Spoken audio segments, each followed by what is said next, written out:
اليوم العالمي للبيئة جاء هذه السنة تحت شعار حان وقت الطبيعة. نعم، حان الوقت للحد من التصرفات السلبية والاستهلاك الغير عقلاني للموارد الطبيعية.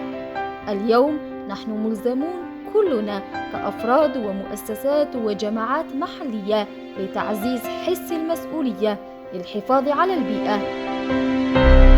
اليوم العالمي للبيئة وتركيزه على الطبيعة ما هو إلا فرصة لإعادة التفكير بعلاقتنا بالطبيعة واحترامها والمحافظة على الأنظمة الإيكولوجية، وهكذا نضمن الأمن الغذائي والطاقوي للأجيال القادمة ونوفر لها إطاراً معيشي نوعي.